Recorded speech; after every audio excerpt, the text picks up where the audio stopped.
Olá pessoal, bem-vindos à sexta aula do nosso curso de MATLAB. Nessa sexta aula nós vamos continuar vendo a parte de programação estruturada. Hoje nós vamos ver a parte de repetição, a estrutura de repetição. Na última aula nós começamos a programação estruturada e vimos as estruturas de sequência e a estrutura de seleção. Conforme está aqui no diagrama, se vocês lembram desses fluxogramas, eu tenho a estrutura de sequência em que uma instrução ou bloco de instruções é executado um após o outro, sequencialmente, com uma entrada e uma saída. Tá? Aqui nós temos a estrutura de seleção, lembrando que eu executo um bloco de comandos ou um comando caso uma condição seja verdadeira, ou outro bloco de instruções caso a condição seja falsa. E aí eu executo outro bloco de instruções e no final as duas ramos, convergem para continuar o programa, formando um bloco único, que é esse aqui que eu selecionei, com uma entrada e uma saída.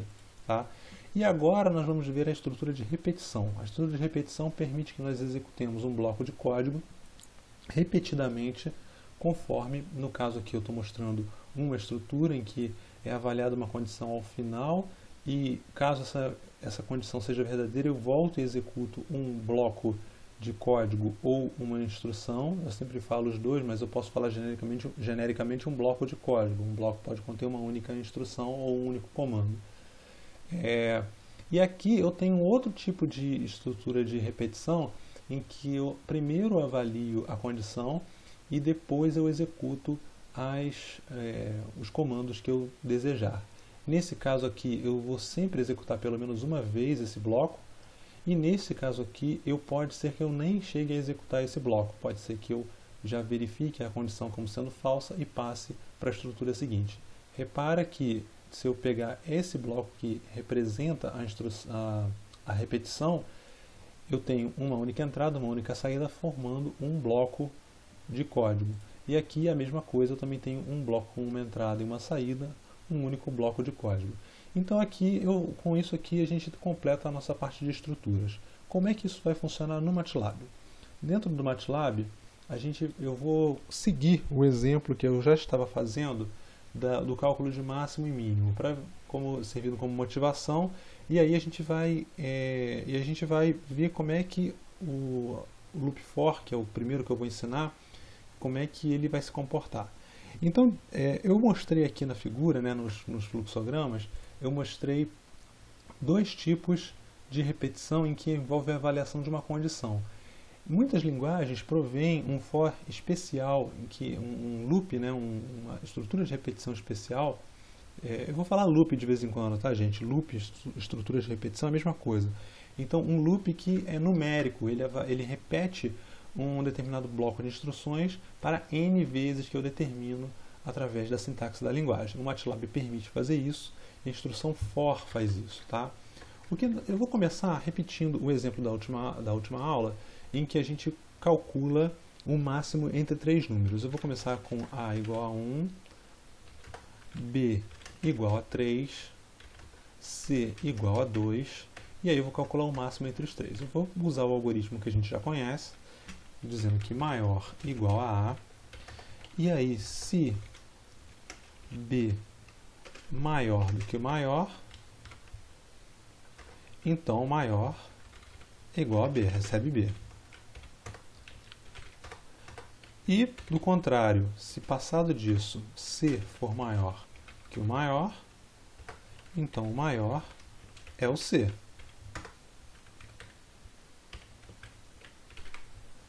Então, ao final, eu vou querer ver quem é o maior.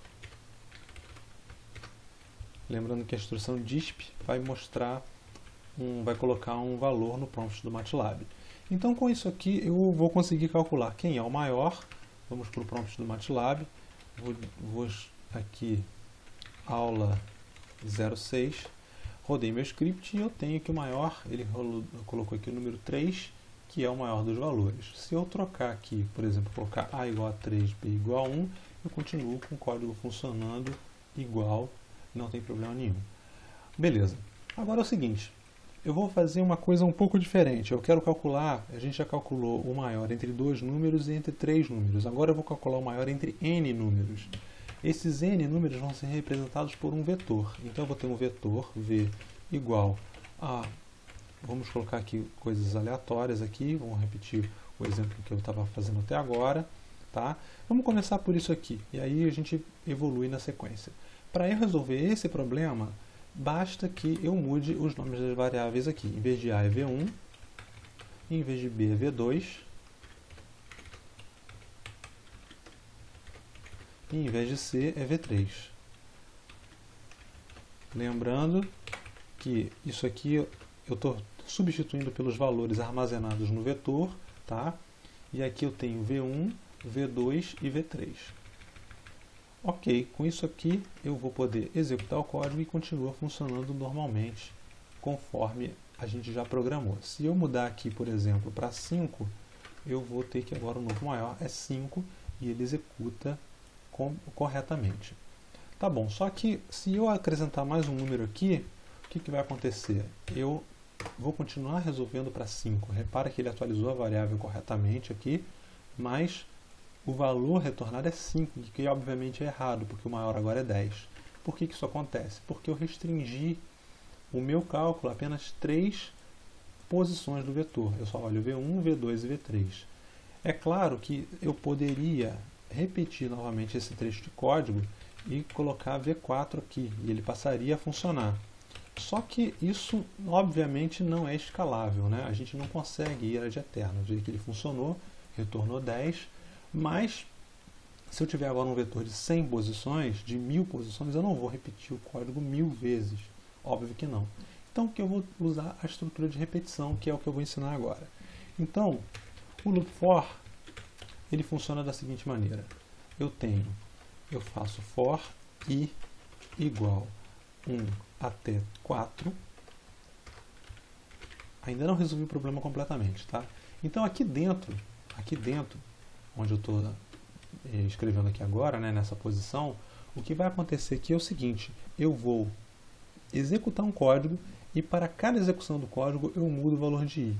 O i começa com 1, depois ele vai ser igual a 2, depois ele vai ser igual a 3 e depois ele vai ser igual a 4. Então, para cada um desses valores de i, eu vou executar um código aqui dentro. Que código é esse? É exatamente esse código que a gente já escreveu. Então, eu vou colocar esse código aqui dentro e, naturalmente, em vez de V2, que é fixo, eu vou colocar VI. Então, esse código será executado primeiro para V1, depois para V2, depois para V3 e até V4. E aí eu vou achar quem é o maior. Repara que eu inicializo o maior com V1 e isso aqui resolve o meu problema.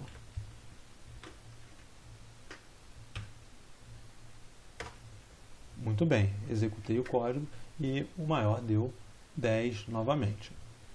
Só que eu continuo com aquele problema. Se eu agora colocar aqui um outro valor, 11, ele vai continuar me retornando 10. Por quê? Porque eu restringi o meu loop a 4 posições apenas. E isso não é verdade. Quando eu trabalho com um vetor, eu tenho que ser capaz de trabalhar com n posições, que é pelo menos o tamanho do vetor.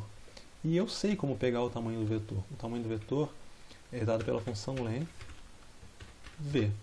Quer dizer, length é a função que me retorna o tamanho do vetor e aqui é o vetor que eu quero saber o tamanho.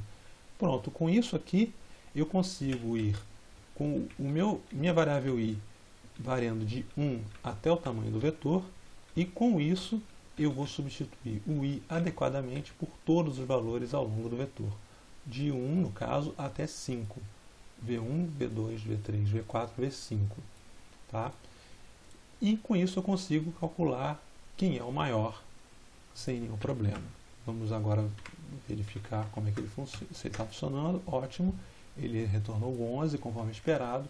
E aqui então eu consegui, através desse loop for, executar esse código, fazer com que eu não precisasse repetir esse if milhões de vezes para calcular o maior número.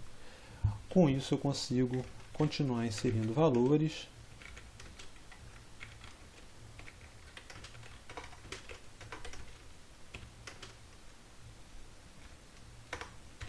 pronto, adicionei alguns valores e ele vai continuar retornando corretamente o maior valor da minha lista, que no meu caso é 100.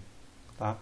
Então, esse é o loop for. Eu começo, eu estabeleço um range de variação, atribuo a uma variável e dentro eu uso essa variável para, enfim, para fazer meus cálculos. Aqui no caso, eu estou usando ela para indexar um vetor aqui fora.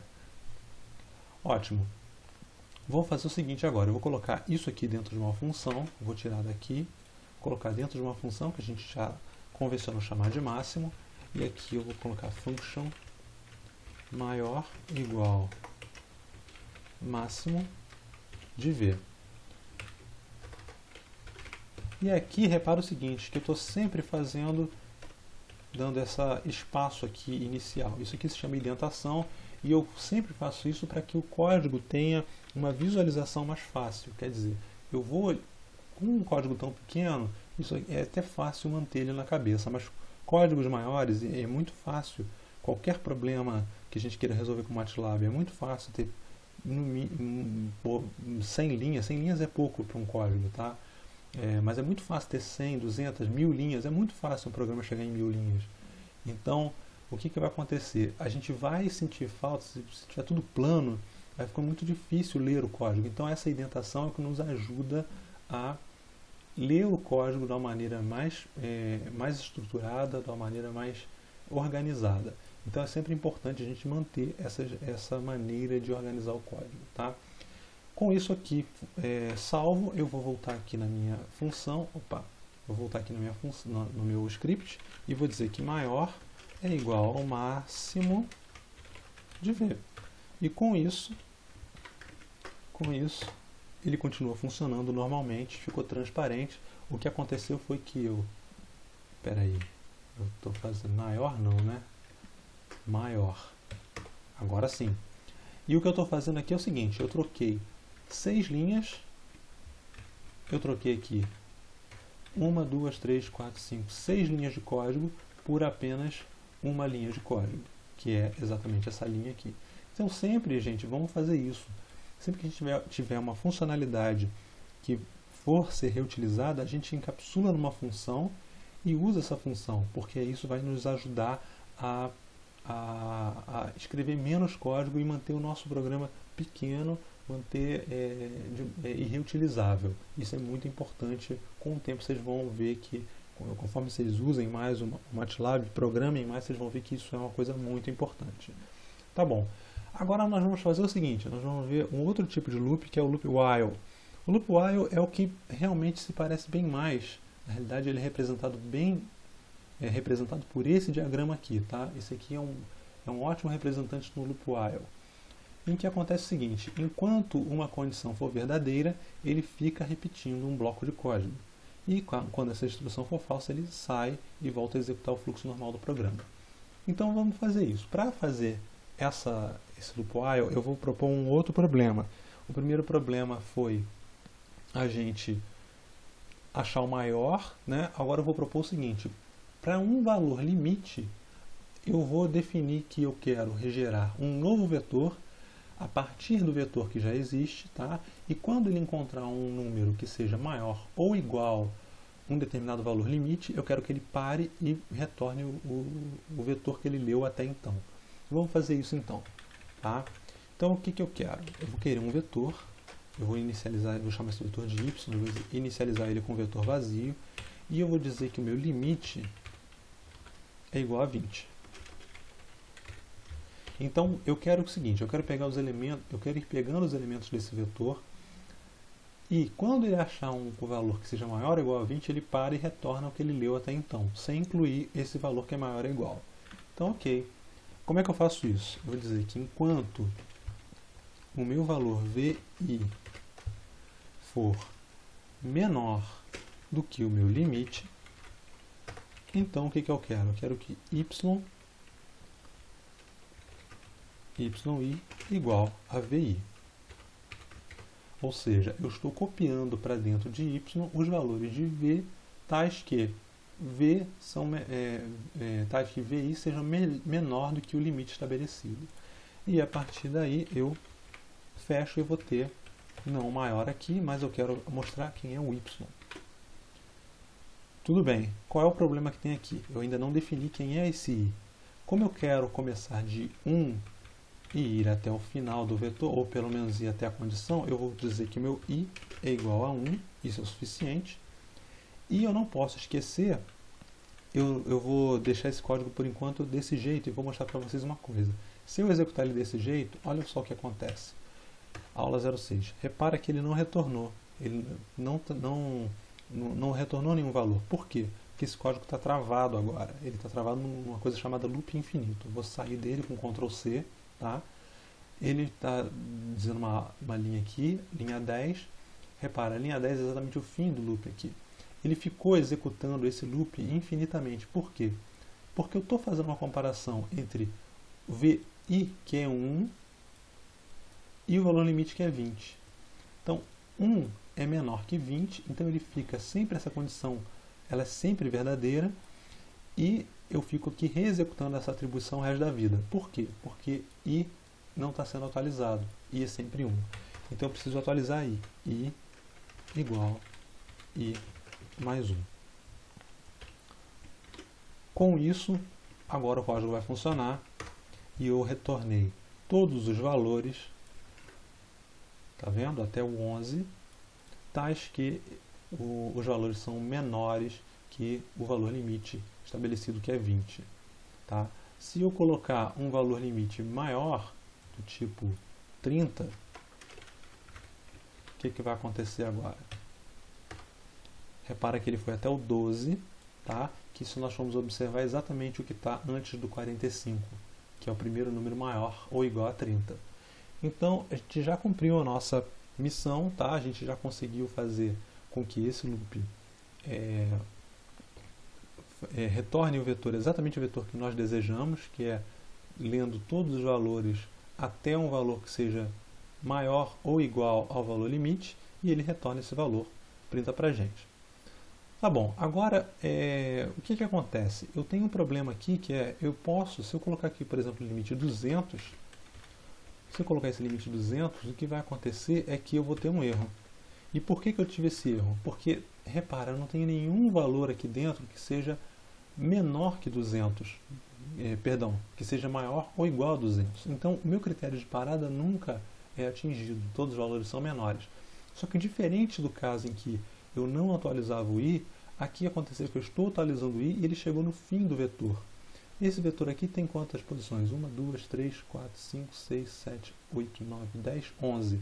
Então, quando ele chegou no V12, olha só a reclamação, index out of bounds, quer dizer, eu não tenho 12 elementos, eu tenho 11. Então, quando ele tenta acessar o 12º, ele dá um erro porque, enfim, ele não existe.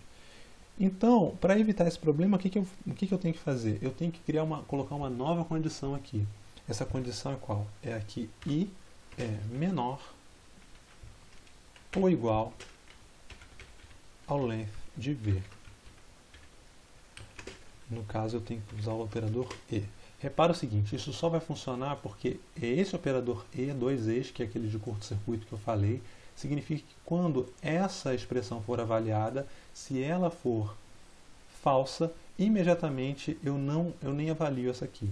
Significa que esse valor de i pode ser 12, que quando eu tentar fazer essa verificação aqui, não vai causar nenhum erro e ele vai sair do loop. Tá? Tem que ser nessa ordem e tem que ser esse operador. Se eu inverter essa ordem aqui, vai dar errado. Dá uma lembrada naquela parte de operadores que eu coloquei na outra aula, dá uma estudada que isso vale a pena, isso vai ajudar muito vocês a resolverem problemas. Tá? Então, com isso aqui, eu vou parar de ter o erro. Então, agora tem o erro, não tenho mais o erro, né? Venho até o 16, ou seja, na prática, quando ele não encontrou o valor limite, ele me retornou o vetor por completo.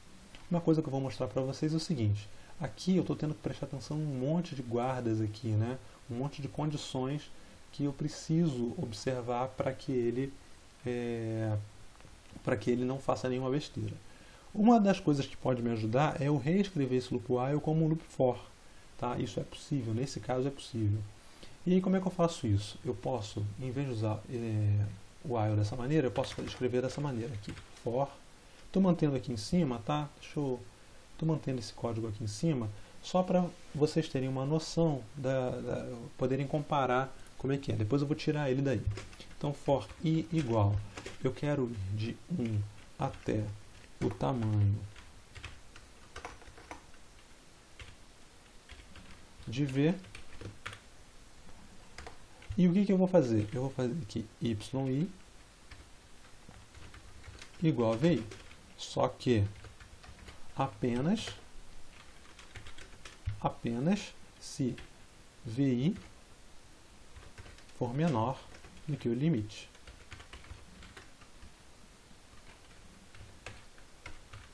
E se não for igual ao limite, se não for menor que o limite? Então eu vou ensinar uma outra coisa para vocês, é o break.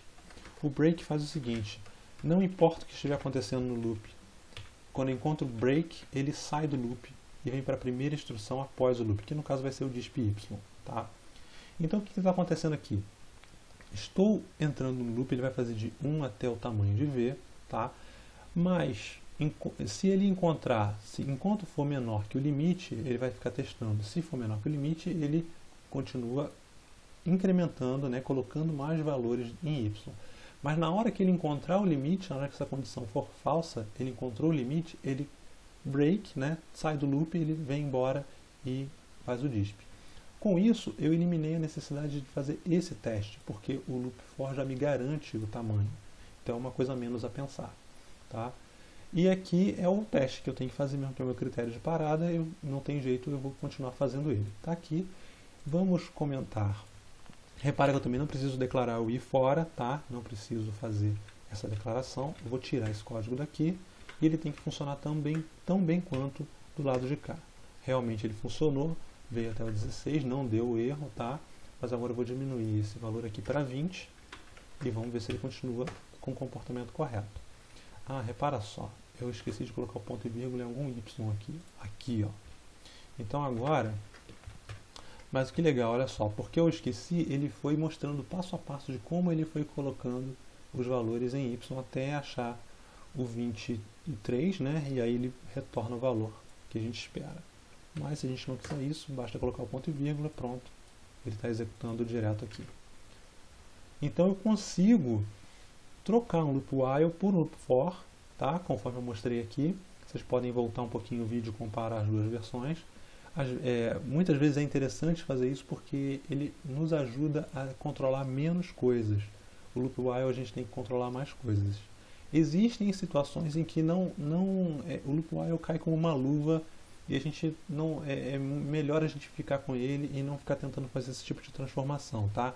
Mas eu estou mostrando possibilidades para vocês, tá? Possibilidades para vocês poderem escolher na hora de resolver um problema. Eu acho que isso é mais importante. Tá bom, uma última coisa que eu quero mostrar, e aí para isso eu vou fazer um outro exemplo aqui em cima desse mesmo código, que é o seguinte, eu agora quero extrair apenas os pares desse vetor, tá? Então eu vou fazer o seguinte, eu vou aproveitar esse código, só vou tirar esse miolo daqui, tá? E aí eu vou fazer o seguinte, aproveitando esse loop for, eu quero pegar todos os que são pares, então se o VI, mod VI2, quer dizer, eu estou fazendo o resto de divisão por 2, se esse resto de divisão for 0, né, se esse resto de divisão for 0, significa que ele é múltiplo de 2, então eu quero para o meu vetor. Então meu y, alguma coisa, vou fazer isso já, é igual a VI. Qual é a grande questão aqui? Eu não posso, como eu vou pular posições do V, né? Por exemplo, eu não vou pegar esse, não vou pegar esse, nem esse. Vou pegar só o V4. Então meu Y não pode ser o Y4, o meu Y tem que ser Y1. Meu Y1 é o V4. Então eu tenho que criar um outro contador. Então aqui nesse caso eu vou precisar colocar um contador externo, que eu vou chamar de J. J igual a 1 e YJ. No caso, então, dele ser um múltiplo de 2, eu faço isso e depois eu tenho que incrementar o J, senão eu caio naquele problema. Pode ser um loop infinito, pode ser que... No caso não vai ser loop infinito porque é um loop for, tá? Mas o meu resultado não vai ser correto, eu vou criar alguma saída equivocada. Então eu incremento j mais 1, tá? E caso não seja, né, caso ele não seja um múltiplo de 2, o que eu vou fazer? Eu vou ignorar. Para ignorar, eu faço a instrução continue. Continue faz o quê? O break, quando eu coloco o break sai do loop para a primeira instrução após o loop. O continue não faz isso. O continue ele sai da iteração e vai para a próxima iteração e ignora qualquer coisa que venha depois, tá? Então aqui, se eu tiver qualquer instrução aqui, vamos supor que eu coloque aqui um disp vi, o que vai acontecer? Isso aqui jamais não é executado, tá? Porque eu chamei o continue antes. Então agora o que eu vou fazer? Vamos lá, vamos ver se isso aqui está funcionando. Então eu vou chamar aqui o aula 6. Repara o que aconteceu. 10, 12, 100, 4, 16. Só tem pares aqui, ou seja, estamos num caminho muito bom para que esteja funcionando. Vamos comparar aqui. 10, 12, 100, 4, 16. 10, 12, 100, 4, 16. Perfeito, funcionou. E esse código que devia imprimir algo na tela não imprimiu, o que também é muito bom. Então, com isso, a gente conseguiu fazer o loop for, o loop while, mostrei as instruções break e continue. Eu vou deixar a aula por aqui, eu acho que já tem bastante material para a gente estudar, e eu na próxima aula vou trazer mais alguns exemplos. Eu não vou dar matéria nova na próxima aula, não vou dar nenhum assunto novo, mas eu acho que a gente pode consolidar com alguns exemplos de programação, que a gente já tem bastante material para fazer isso. Então, gente, eu vou ficando por aqui. Muito obrigado por acompanhar. Se você gostou dessa aula, por favor, curte aí no Facebook, no YouTube, tá? E contamos contigo aí na próxima aula. Valeu, um abraço.